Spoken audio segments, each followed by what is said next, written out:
How's your hair, Steve? I can't tell you got a hat on.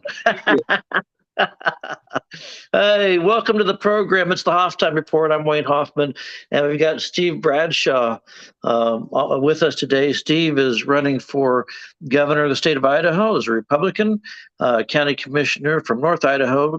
Tell us a little bit more about you, Steve. Moved to Idaho in 1988 from Texas with my wife and two kids. Been married 44 years, same girl, got 5 grandkids. All of them live close, so that's really nice. I've been a commissioner second term, so very familiar with where the tax dollar actually comes from and how it gets spent and how to best serve the people. Pastor full-time. I've been a pastor for 21 years, founded Coquilala Cowboy Church in North Idaho, and keeps me pretty busy. The Coquilala Cowboy Church. I hadn't heard of that. Tell me more about that.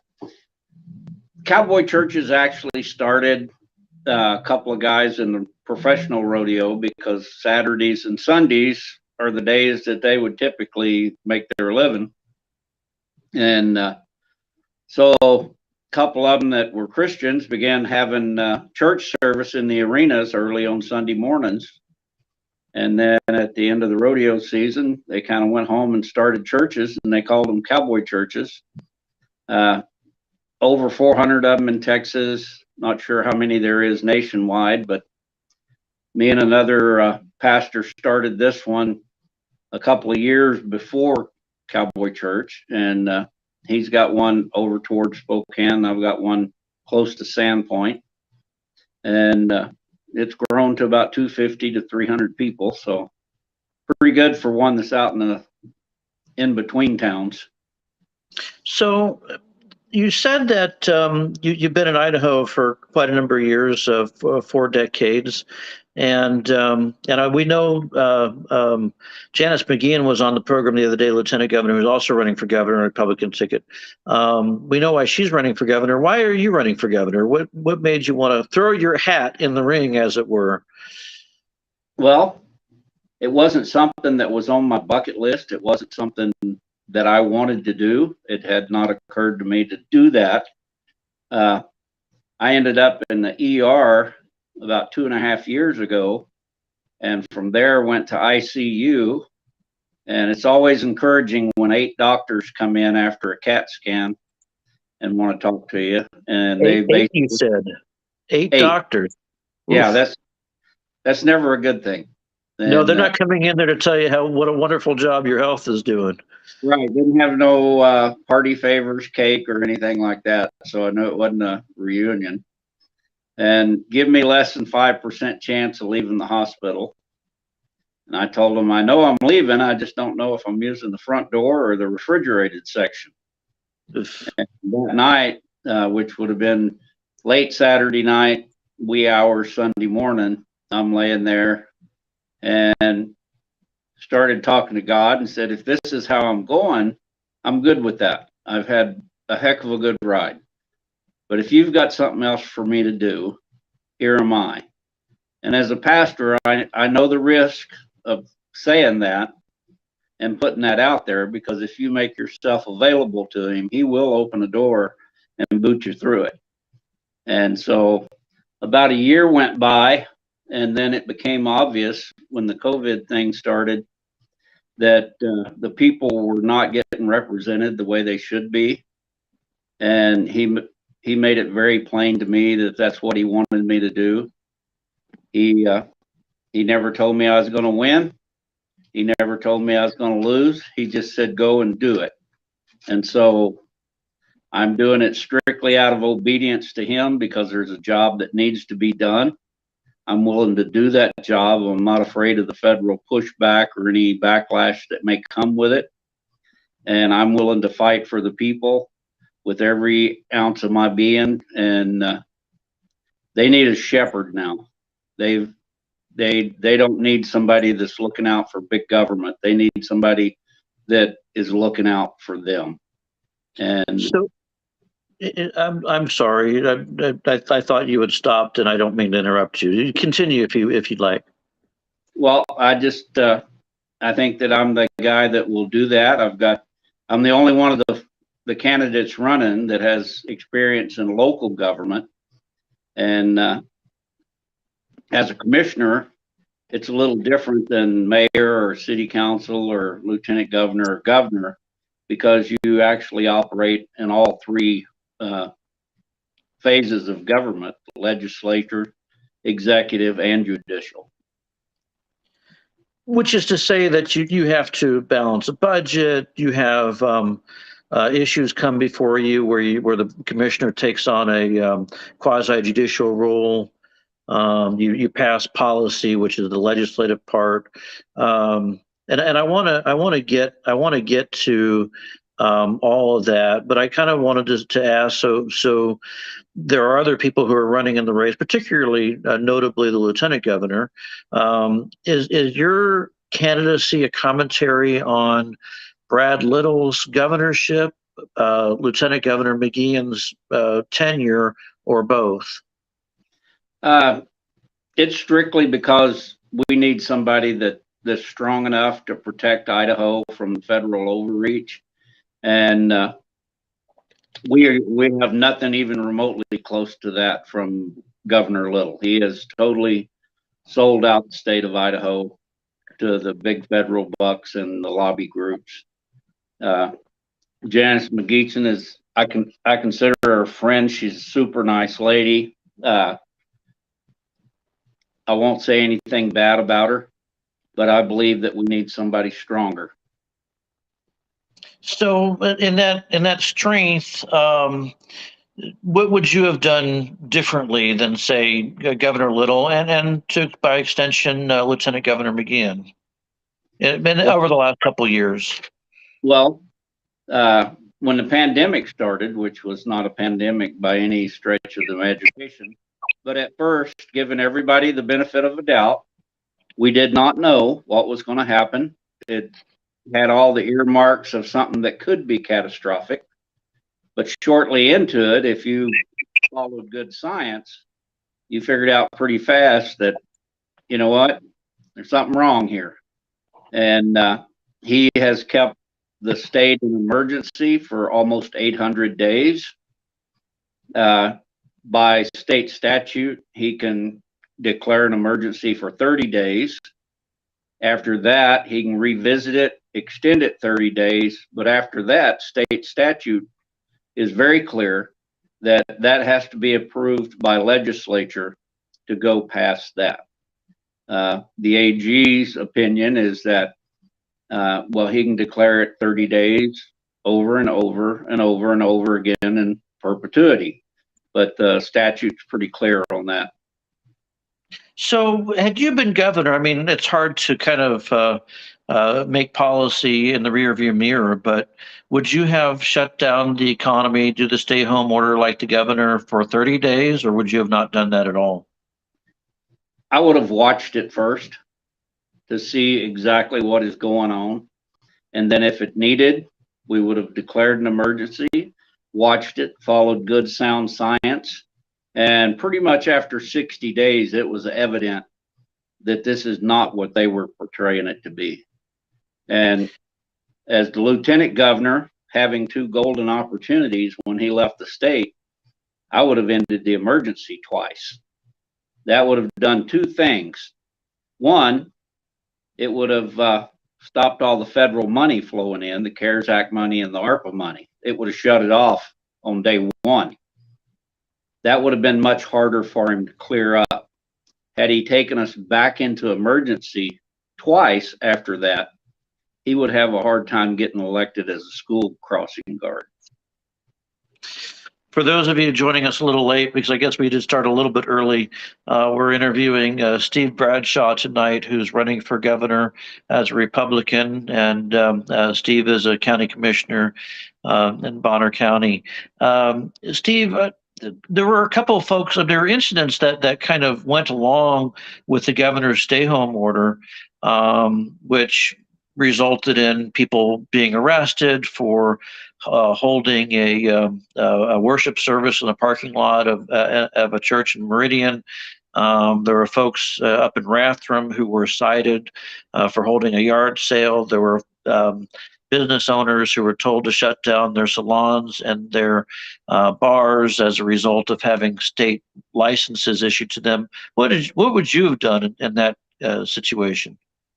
Well, in Bonner County, we didn't close down. We said we will not close down businesses. First of all, we don't have that authority as commissioners to tell a business to close. The health districts are not legislators. They pass the mandates, which are not laws because they're not legislators. And fortunately, we have a really good prosecutor and a really good sheriff. And they said, we will not arrest anybody for something that's not a written law because there's no way to prosecute.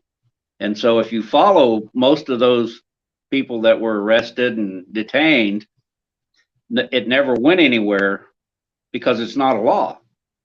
And so it's hard to prosecute somebody on something that is not law. But we see that happening on the federal level. I would have never we didn't shut the county down.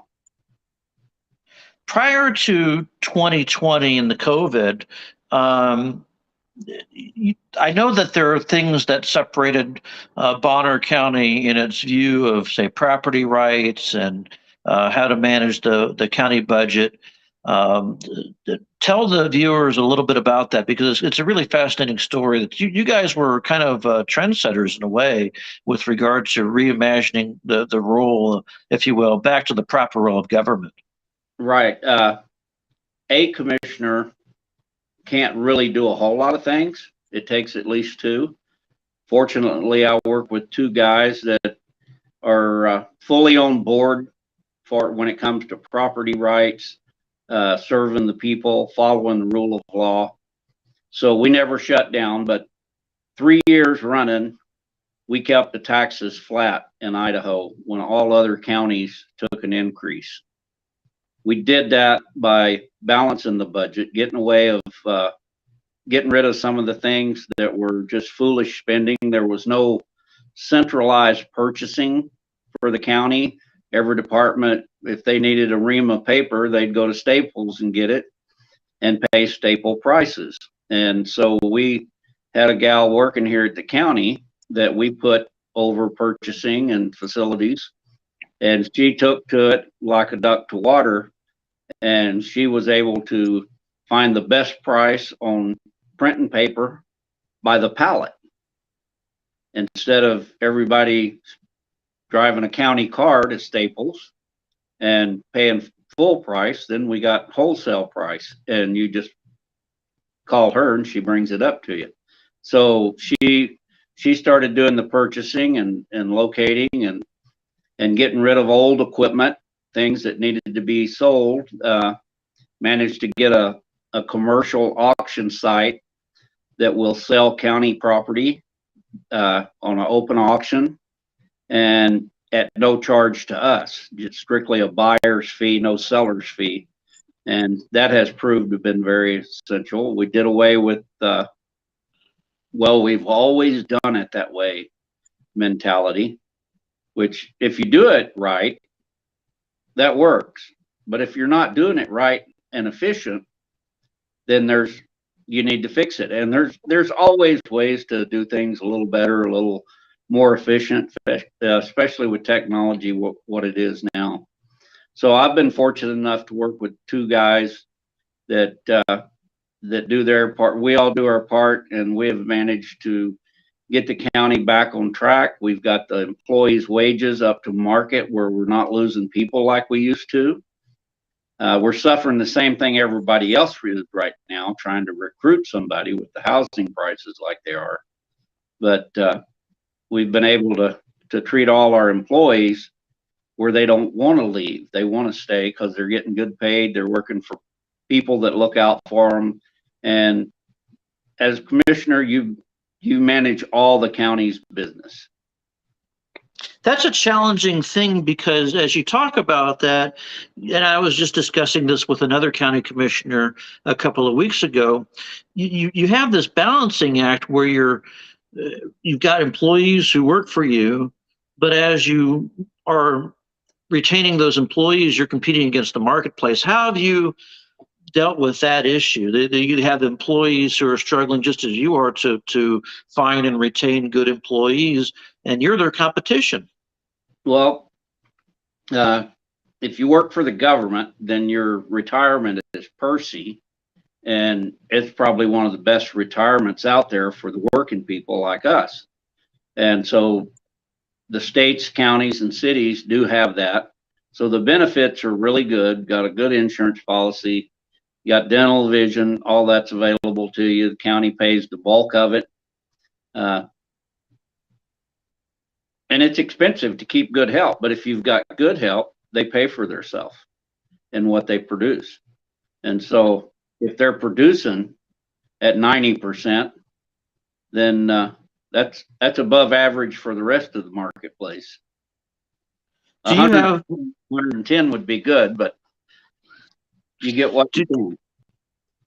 Do you have more employees working for you now than you did when you started as the county commissioner, as a county commissioner? We're about the same. We've opened some new jobs, but some of the other ones have went away, and so we moved people to a different part of the county, the ones that wanted to make that move.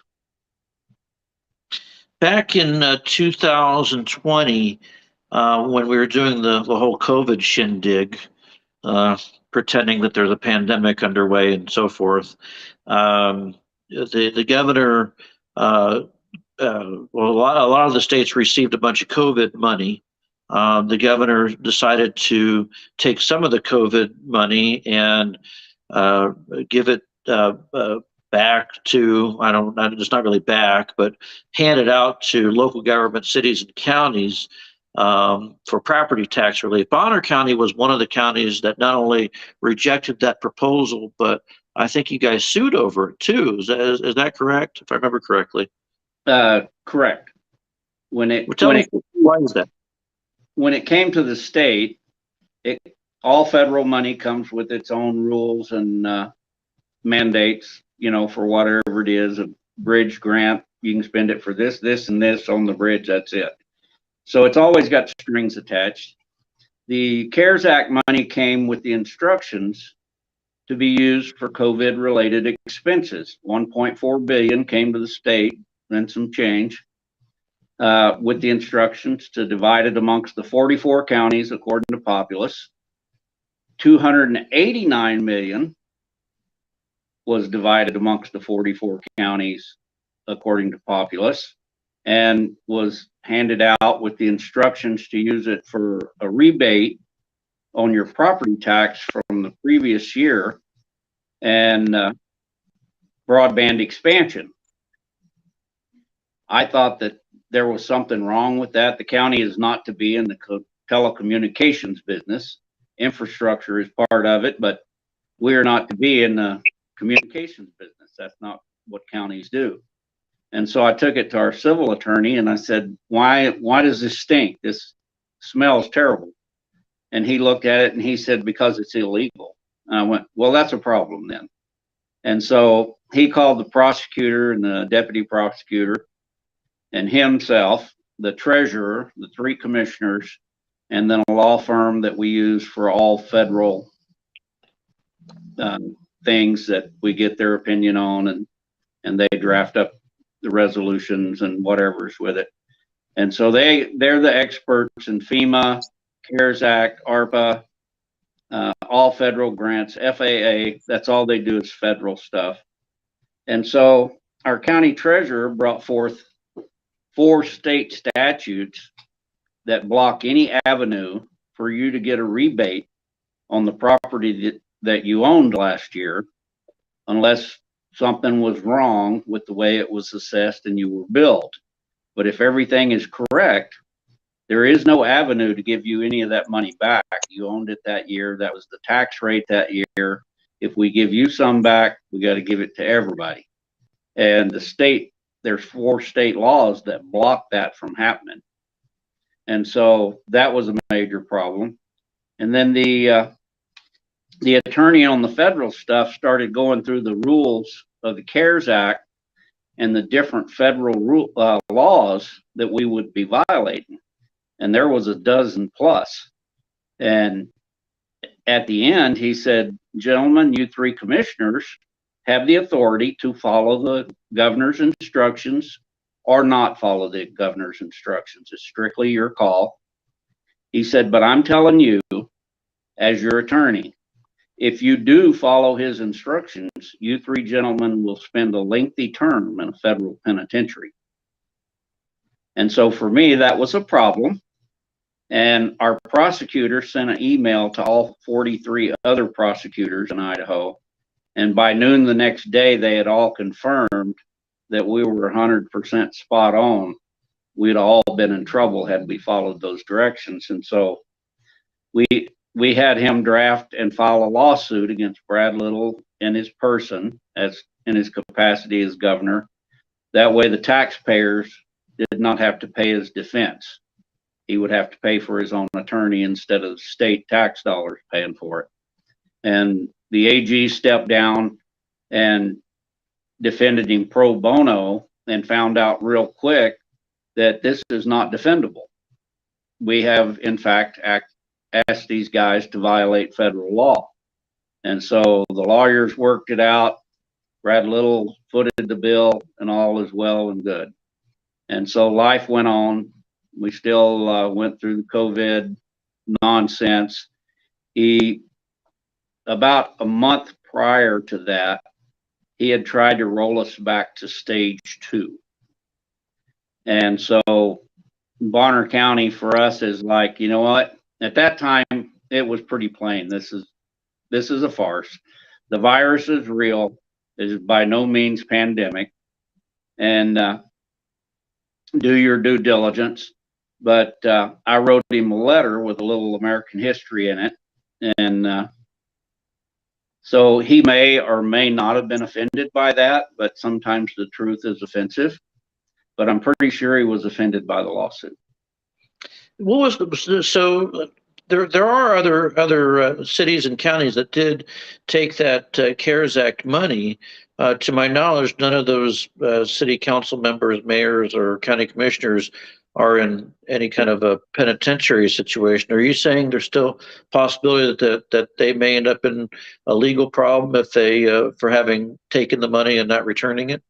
After the lawsuit was filed, then the Treasury Department kind of changed the rules as they were going along, going, yeah, this is not going to work.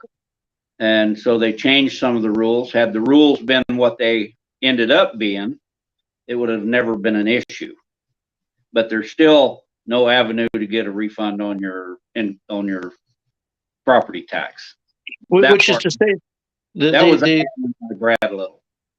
The Treasury Department, the U.S. Treasury Department, issued several sets of guidelines with regards to the use of the CARES Act money. Some of those guidelines either clarified previous renderings, or they made the renderings even more confusing, if I remember correctly. And they seemed to put it out piecemeal in such a way where you couldn't really tell whether you were correct or wrong in the interpretation of how the money could be used. Pretty much. When it first come out, the instructions, of course, from Brad Little were totally illegal, so that got botched and set to the side. Then the Treasury Department, and here's the deal: the feds manufactured all this money, and they're throwing it out by the helicopter loads and bucket loads. And if there's no way for the cities, counties, and states to spend it, it makes them look really stupid. Here we're given all this aid and money, but we've regulated it where they can't spend it. So they started loosening their guidelines and what they could use it for. And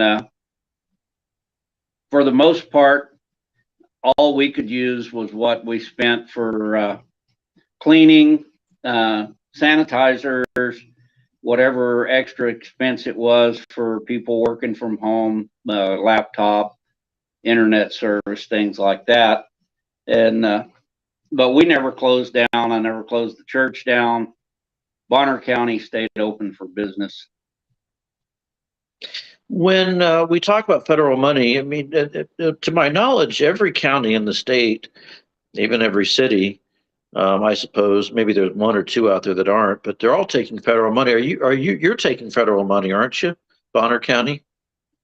Well, you take them on road grants. We have a road and bridge department. We're one of the only couple of counties in Idaho that have a road and bridge department. The others have highway districts. And so we get a lot of federal grants for the airport through FAA. We get road and bridge grants. Sheriff gets grants. The different departments get different grants. And usually the guidelines that come from the Treasury Department on those things, they have their strings attached. They're very specific what they can be used for, and here's how you're going to report it. And when it's completed, then you get the check. And but what you have to understand about all federal grants and monies, the rules are written by them and for them. And so they write them just long enough and complicated enough with enough different angles that you're pretty sure you can use it for that, but you're not really sure. But traditionally, it's the same language that's been for the other 34 bridges, so it's probably good. And so, yeah, just anytime you use the federal money, it's pretty iffy, but you have to trust them that they're going to do the right thing, and you do the right thing. But on the ARPA money, that was a whole different ballgame. When the ARPA money came, it came about 8 months before the rules came. There was some preliminary guidelines that came with it. Sheriff's Department can use it for this, this, and this. EMS, ambulance services, can use it for this, this, and this. Very specific items that they said, absolutely, you can use it to buy that. And so that was very clear. Our EMS had agreed to purchase some things, not foolish stuff, but things that they would eventually buy anyway, but they hadn't budgeted for. And fortunately, the EMS here in Bonner County has a really good reserve. And so instead of using the reserve, we okayed the use of the ARPA money on a couple of items. And then the rules came. And as soon as the rules came, you start reading it and you get to 9A. Up to there, it's pretty much the same old federal language, a lot of words. But when you got to 9A, it said all recipients will follow all guidelines and federal regulations and executive orders. That's the catch-all. That's where they get you. And I thought, and executive orders. And I thought, okay, is there an existing executive order in here that this is referring to? And so I went back through it, and I could not find an executive order referring to that. So I took it to our attorney and I said, is this referring to an existing executive order that has to do with ARPA? And he said, no, it does not. So that sentence in itself is a standalone sentence. He said, if it was referring to an existing executive order, it would have said executive order number such and such, whatever that number would have been. He said, the way this is written, it's ambiguous, which means they can change, they can add, they can subtract whatever they want to at any time if it comes as an executive order. So they could add, the first thing everybody thought of, well, they'll add a mask mandate or a vaccination mandate, but it wasn't limited to that. It said any executive order. And so it could have said all county employees have to wear blue shirts, a white hat, and drive yellow Volkswagens. I mean, they could have added literally anything in there they wanted. And so I brought that up in executive session. And I said, guys, this is a major problem. And the one commissioner said, well, you know, what's the chances that they're going to single out Bonner County and come back and try to claw the money back? I said, it's not what they might do, it's what they can do. I said, if I was a corrupt government, a socialist government, and I wanted to take over everything, I'd throw a bunch of free money out there, and then I'd throw a clause in there where I can come back and change anything I want. And I don't have to go after the county. I can just sit and wait till the county spend the money and then go back and claw it from the state. And they said, well, yeah, but what's the chances of that? I said, if we have a federal branch and executives that an administration that follows rule of law, no chance of that.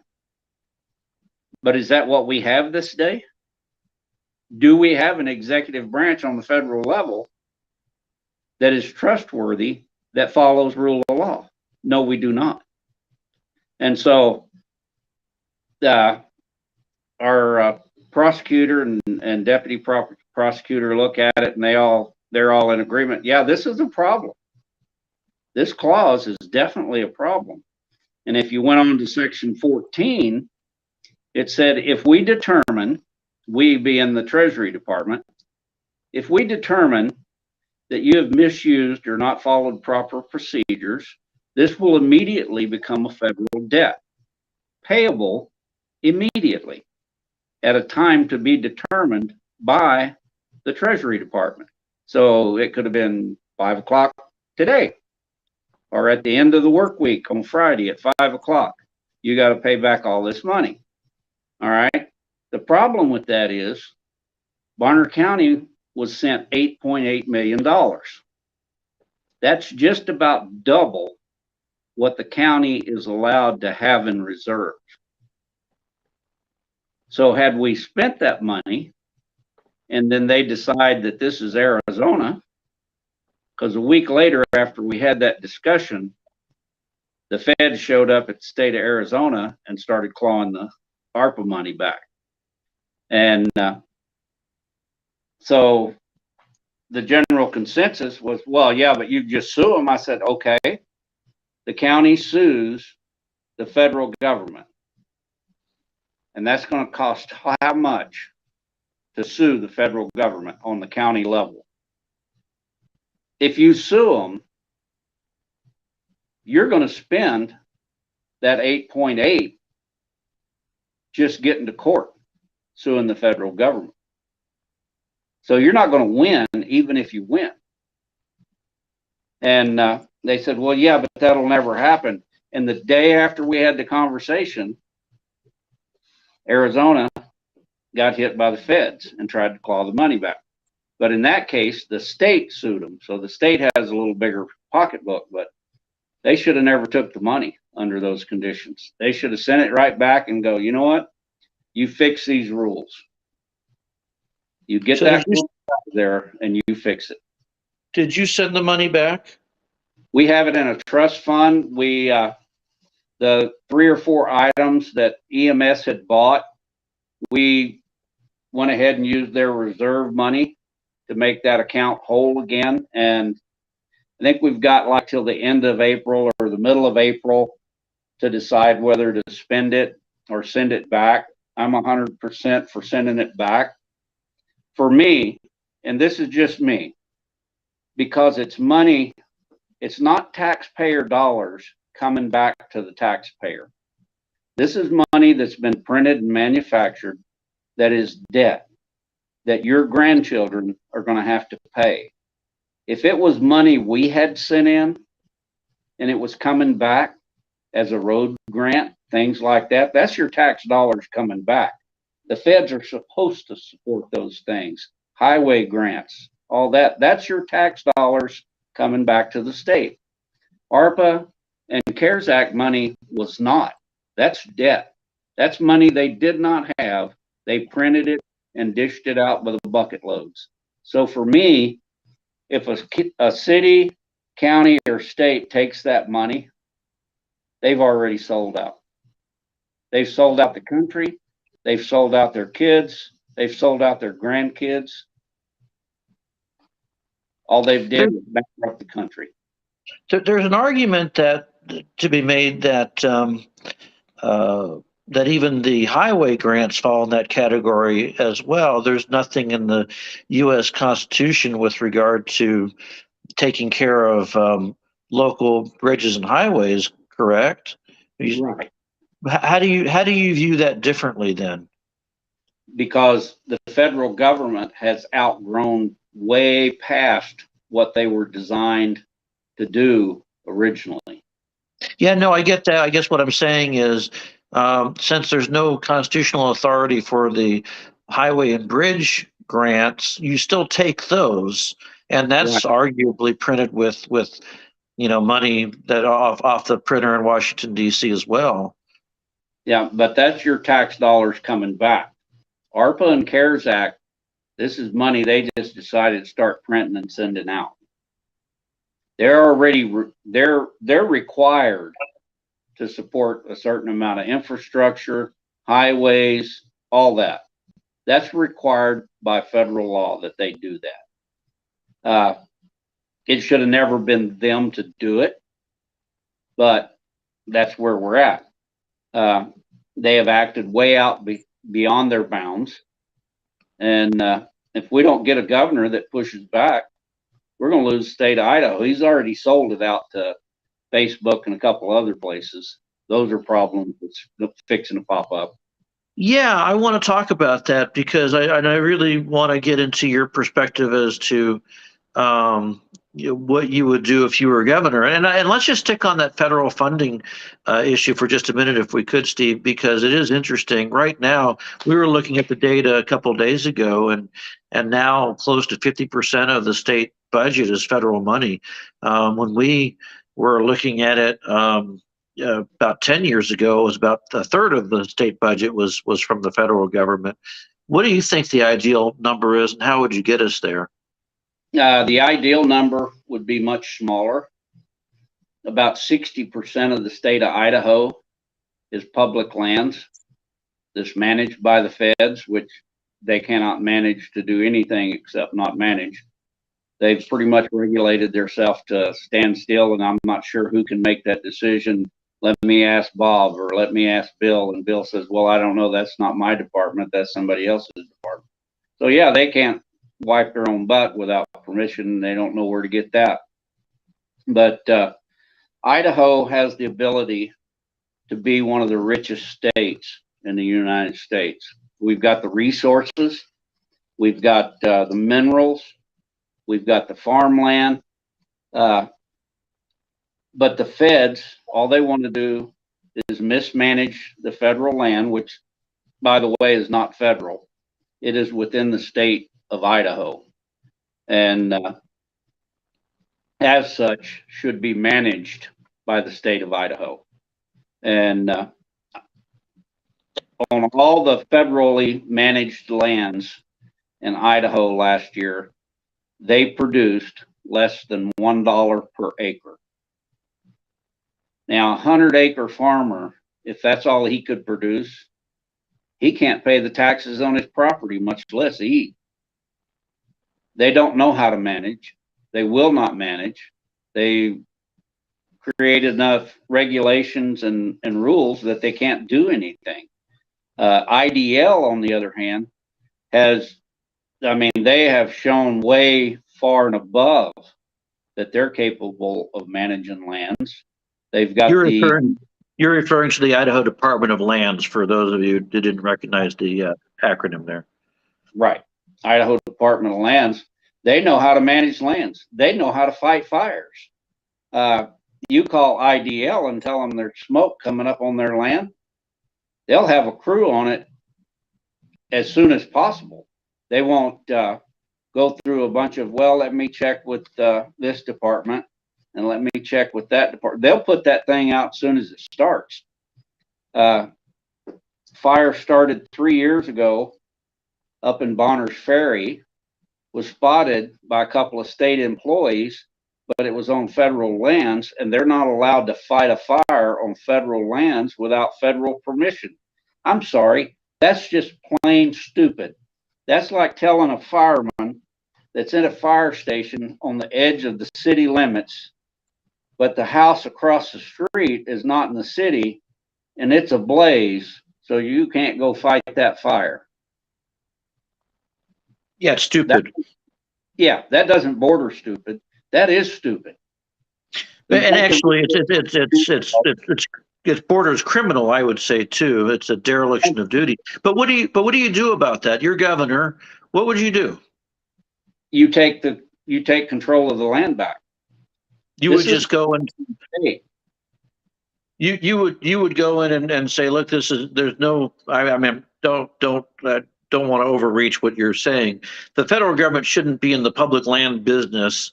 The land is in the state of Idaho. It belongs to the state of Idaho. You would pursue it that way? Right. The federal government has no business owning land at all, other than military bases and the such. They have no business owning forest lands or anything else. They don't know how to manage it, and they don't manage it. But if it's within the state lines, it is within a sovereign state, and that should go to the state. Those lands are within the borders of that state, therefore they should be controlled by that state. I would start the ball rolling, taking the public lands back.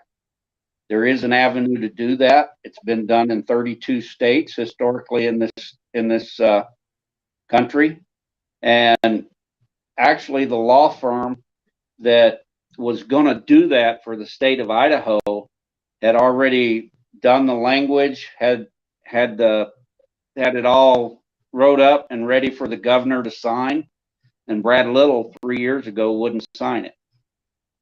This was that firm out of Utah, is that right? I think so. So you would pursue that legal avenue. We've seen this done in other states, and I'm trying to remember which states. I didn't think it was 32 states, but I know Hawaii. I think Alaska. I don't remember all the states now, but certainly there's something to be said about the lack of productivity that you're seeing across the state. You've got mining and timber and cattle ranching that are have been eliminated or are being eliminated right now because of the radical environmentalists. Yeah, and you get a front row seat to that. Right. You could probably go all day long on what the federal government's not capable of doing because they brought themselves to a standstill.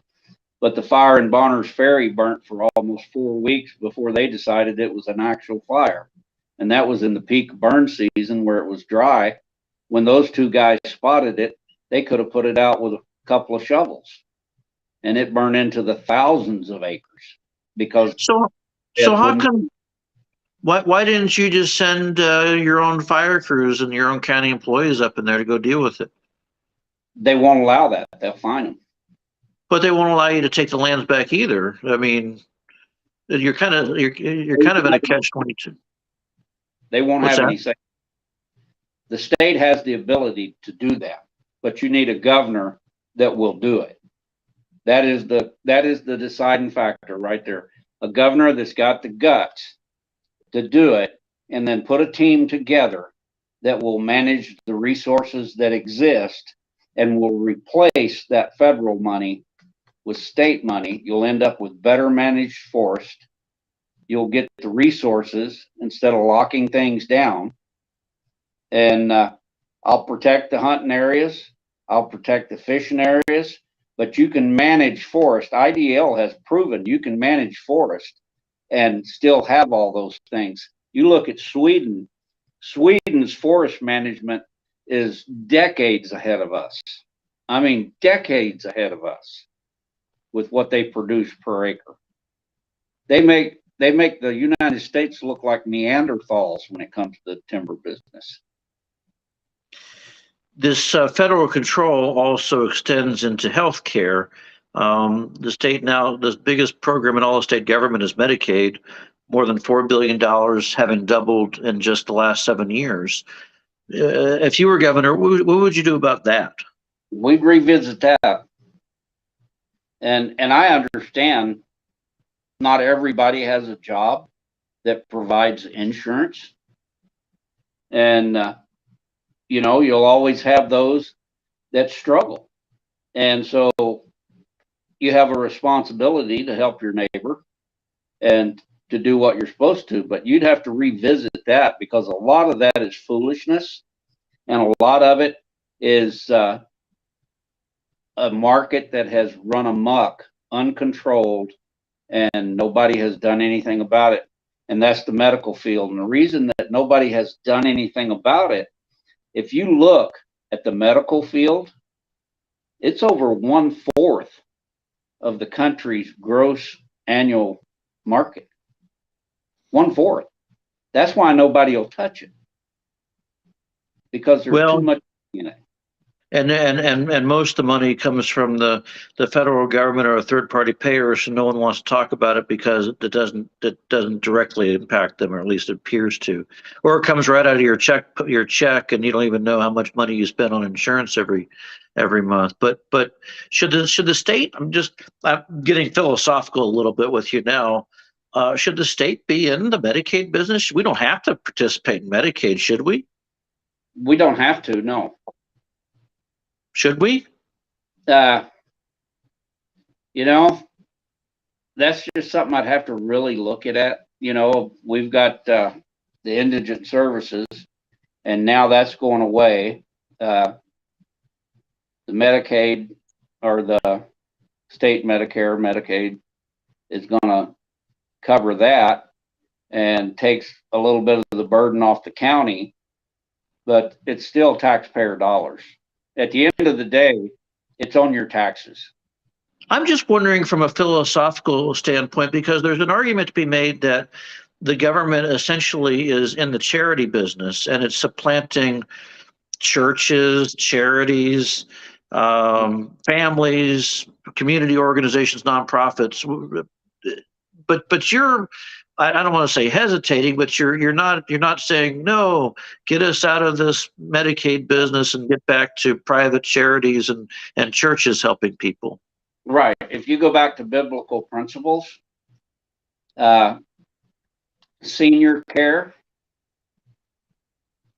my mom and dad, your mom and dad, that's our responsibility. If you look at biblical, we're supposed to help mom and dad when they get old. But that's also true, isn't it, of other citizens, young people, middle-aged people like me, I guess. The middle-aged, apparently, I'm told. But Medicaid expansion. Now you've got childless, able-bodied adults that are on Medicaid. Mm-hmm. I'm just trying to understand your philosophy when it comes to those programs. So you say the seniors, we know those should not be supported by the government. Those should be supported by us. What about the rest of them? And originally, your social and welfare system was supposed to be the responsibility of the churches and the communities. They pulled together and helped people, got them back to where they were self-reliant, which brings the self-worth to you, and then you strive to do better. But they took that away, and now they reward you for staying at home and doing nothing. And as long as you're paying somebody to stay at home and do nothing, they're going to stay at home and do nothing. And here's the deal. Let's say you were working, making $500 a week. Okay. But you can stay home and get $250 a week. Now, granted, that's only half as much, but now you don't have to drive your car but once a week or so to get your groceries and pick up your check. So you're not spending a lot on gas. You don't have to buy insurance. You don't have to, your expenses have cut to almost nothing. You don't have to pay for daycare. So the things that you were paying because you were working, now you're not paying. So sit at home, do nothing, and take the free money. It's And a major problem across many industries. yeah, we've created a generation that doesn't know how to work and has no desire to work. But the ones I want to hit on that. in high school now, these kids have caught on. They want to work. They Yeah, have. I want to hit on that because we've kind of followed along with federal laws that restrict young people from having jobs. You and we talked about this the other day out on the campaign. Well, you were on the campaign. I was attending a Lincoln Day. But young people used to work. I started working when I was 10 years old. My dad, who's 80, started when he was about 10 years old working in an auto mechanic shop. Now these young folks, they start working when they're 18 and they all want to be paid $20 an hour. What would you do about that? And that's one of those things where you have to throw down against the federal government. Are you prepared to do that? That there's cures for all this, and they're hard. They're gonna break some people's heart. But like you, I was working full time when I was 12 years old. What were you doing? I would go to school. When I got out of school, I changed clothes and headed to the service station. We had a service station. And so I worked till 10 o'clock at night, and then 16 hours on Saturday and 16 on Sunday. And I did that for years. And what did that include? What did that include? Well, working the front at first, but by the time I was 15, I was mechanicing full time. And I had one of the best hot rods in my school. I had money for gas. Why? Because I worked my butt off. And by the time I was 19, I had a race car, I had a Cadillac, and I had a jet boat. And when I got that half a day off, that jet boat was tied to the back of that Cadillac, and both of them were filled up.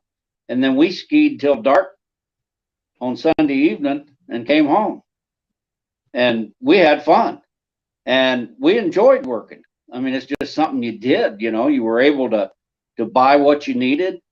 Just, I don't understand not doing that. It's just the element that I grew up in. And our service station was in a pretty prominent neighborhood in Houston. And so I saw those that got cars, their freshman year, and their families were wealthy. They were able to do that. But I also saw parents that let little Johnny have a car and not have to do anything to keep it. And they ended up in trouble at some point in time. And then I saw the ones whose dads had started out like you and I, done good, and now they are in a lucrative business.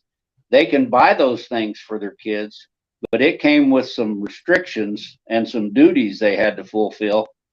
And I remember the bank president that was right down the street from our station, his son, me and him was buddies. And I remember him, these are the rules and they're not negotiable. And he pushed the edge of the limit, and he flat looked him in the eye in our station one day. He said, well, hand Steve the keys because he's going to lock them in the station. And said, you're going to ride them Nikes for a while till you understand what I was talking about. Mm-hmm.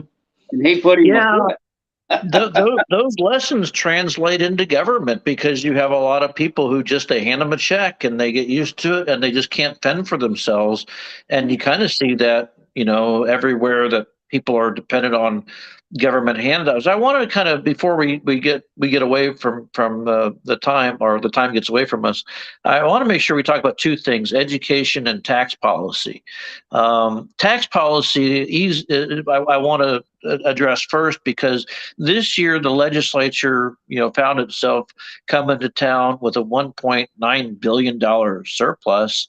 The governor recommended and the legislature approved a decrease in the marginal tax rate on the income tax from 6.5 to 6, and a one-time payout of a rebate. What would you have done if you were governor? Well, that all sounded good on surface.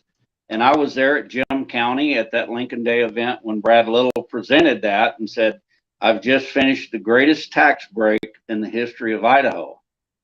And then when it came my turn to speak, I spoke, Steve Bradshaw running for governor and talked about me. And at the end of it, I said, now we've heard the governor a while ago talk about the greatest tax break in the history of Idaho. And if it is, I'm going to applaud him on it and I'll be proud of him. But for 50 years, I've heard words like tax break, tax reform, tax incentive, but I've never met anybody that saw it on their tax bill. And if you have, raise your hand. And nobody in the room raised their hand. And I said, so the reason you've never seen it is because it has always, every time, been a tax shift. They lighten up over here and they tighten up over there. And so once it started rolling out, and as commissioners, we get an update from IAC, the Idaho Association of Counties, on all these bills and a little analysis with it. And it's exactly what I said it was, except it's worse. It wasn't a tax shift. It was a tax shaft. Mm. And in all that, if it was all to pass, then the county would be stifled in how they tax property.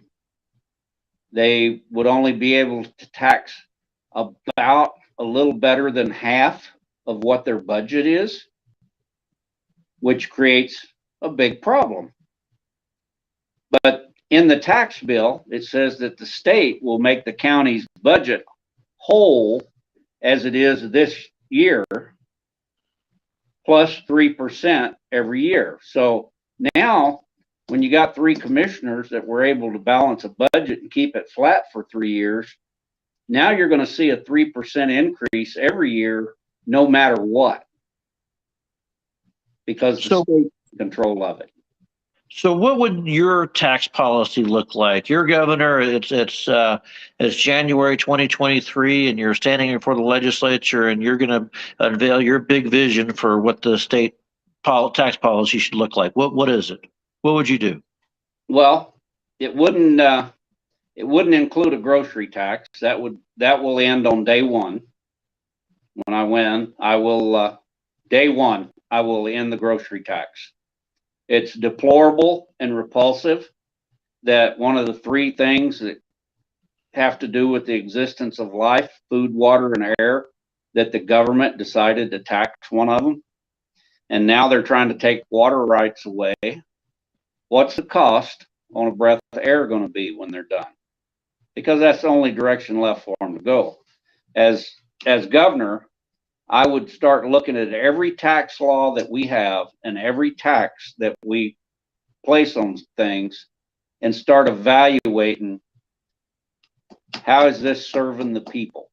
Because if it's not serving the people, there's something wrong there. One of the things that happened in 2020, legislation passed. Commerce negotiated a deal for a tax break with a major corporation, which is standard all over the United States, cities, counties. We've done it at the airport here. Company wants to do a startup and come to your county. So to help them with their startup, you may set the tax at 20% for the first year, 40 the next year, 60 the year after that, and then at full tax rate, or you might do it on a 3-year deal. That's normal commerce. And then legislation has to approve it, write it, and pass it as a bill that X corporation, this will be his tax rate for the first years until he becomes whole. They did that for Google and Facebook. Facebook wants to build a server in southern Idaho that's going to burn through about 1.5 billion gallons a year of water. That is right at 3 to 5 million gallons a day to cool them servers. Where's that water coming from? They did that in New Mexico. And now New Mexico, their server site is getting the water that the farmers used to be getting. So now to have your fancy server system, and here's the brunt of it. They gave them a tax break of, I think, about $150 million over a couple of years for a company that's going to come in, use 3 to 5 million gallons of water a day, and employ 100 people. For $153 million, I can take 100 people and just pay them a salary every month up until retirement age with benefits and not spend as much money. It is kind of crazy when you math it out. But do you, as a general rule, I mean, let's say you're governor, you're working on tax policy. Do you think that it's appropriate or inappropriate for the state to offer tax incentives to lure businesses to the state, forgiving for the issue with regard to Facebook and the water? Outside of that, is it okay for the state or really local government, because there are statutes that allow for the county commission, your county commission, to forgive property taxes to a business that wants to locate? Yeah, and it's been around for years and years. That's just part of commerce. Say Walmart comes in and builds a big store. They employ 150 people, but they're employing 150 local people.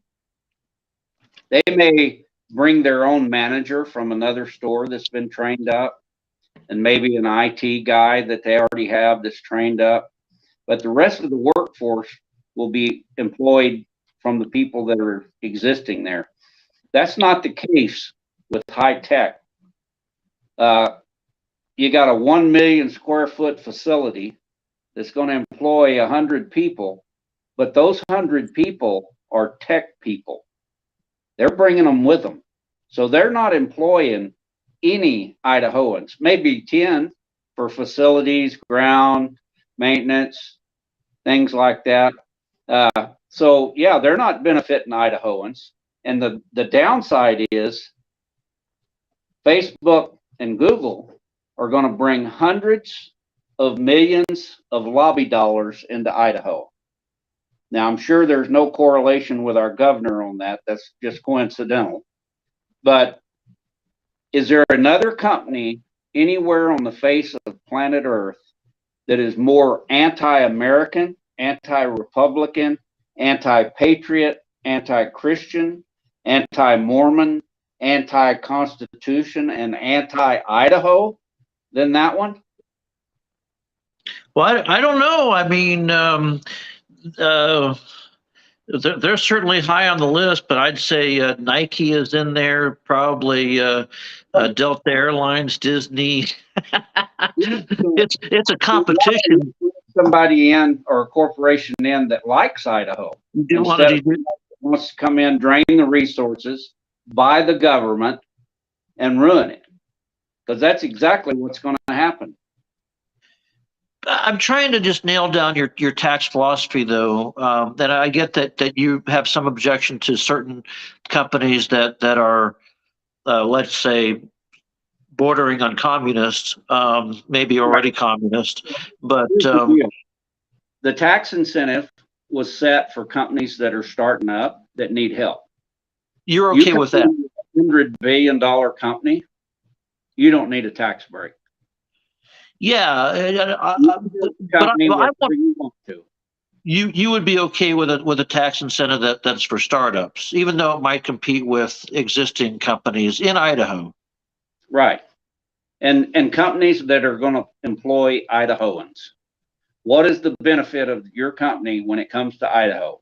I understand commerce and a certain amount of tax base, but what is it benefiting the people that live in Idaho. If there's no benefit, then just stay where you're at, because we're in the business of serving the people. At the end of the day, all elected officials are to serve the people, not the government. And everything that our current administration does creates bigger government. And so tax incentive for major corporations, I wouldn't really look at them. I'd look at the workforce that they're going to employ. Is it high tech? Because if it is, they're bringing their own people.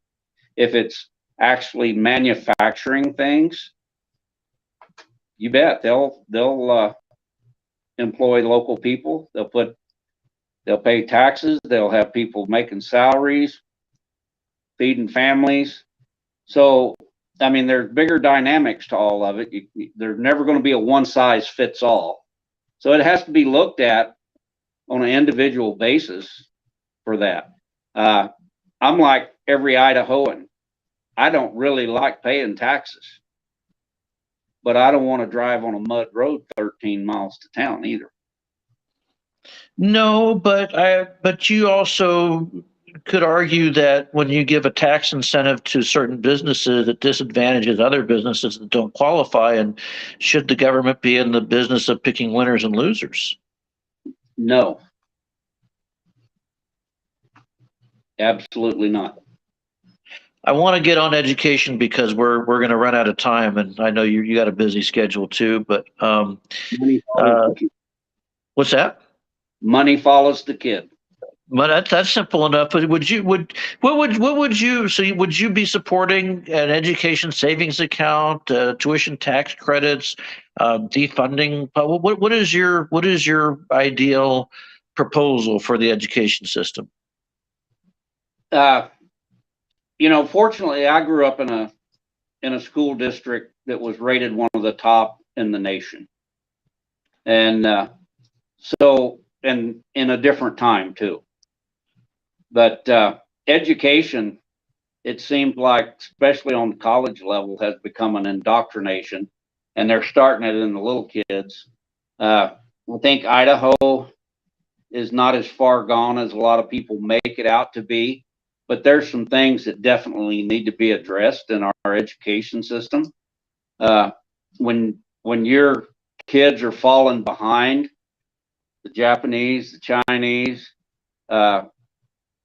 Europe, and other places, you need to look at your education system and get back to the basics and start building that foundation. If you don't have a solid foundation, you got nothing.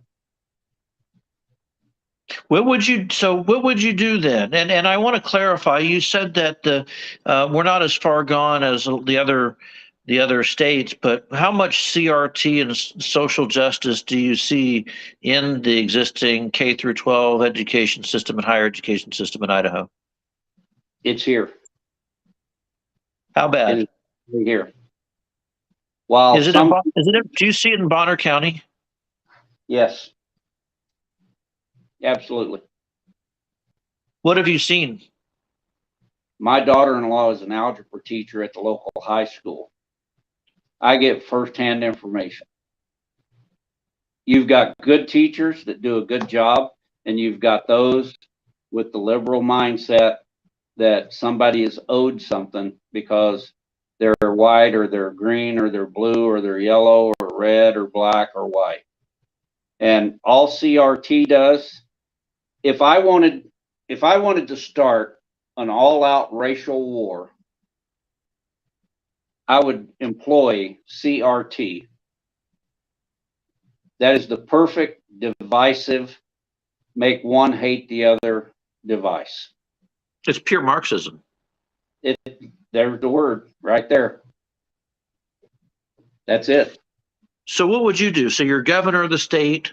You know that it's taking place in the K through 12 education system. You know it's in the higher education system. What do? You start cleansing it. Start getting it out of there. Do you have a mechanism for doing that? Defunding it, firing people, hiring a new state board? If that's what it takes. From a military perspective, a general puts together a team of officers, colonels, captains, majors, and they said, this is the objective. This is where we're going. You take this, you take this, you take this, and you delegate to them a job, and they figure out how to do that job. An engineer,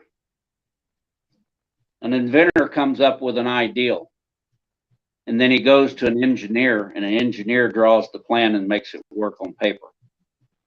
And then the mechanic builds it and puts it together and makes it run.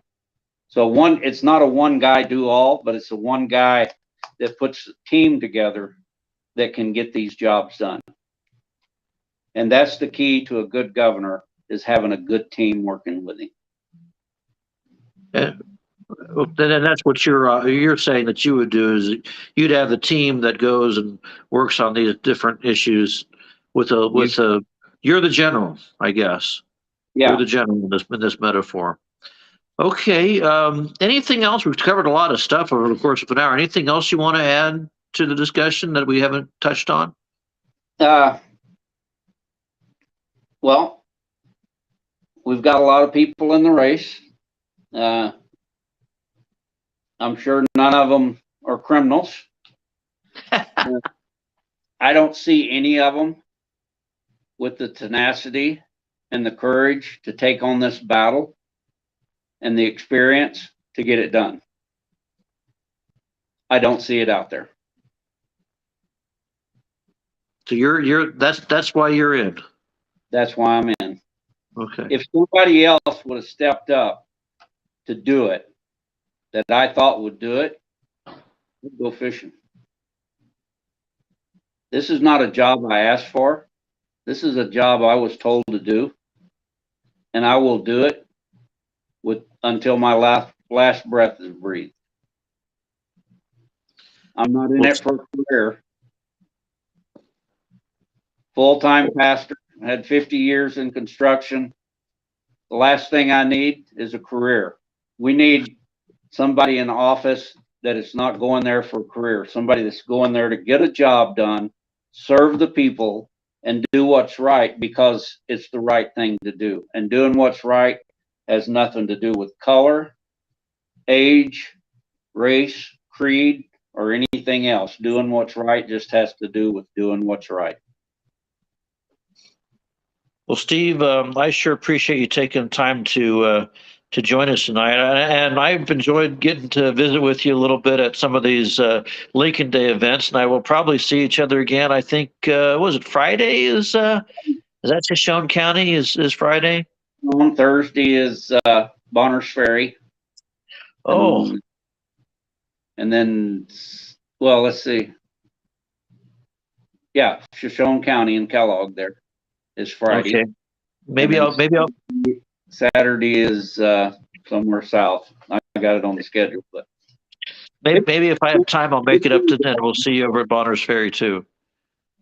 All righty.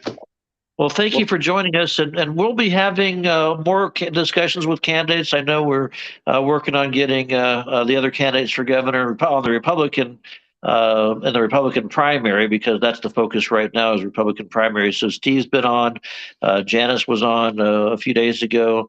We've invited Brad Little, the governor, and Ed Humphreys as well.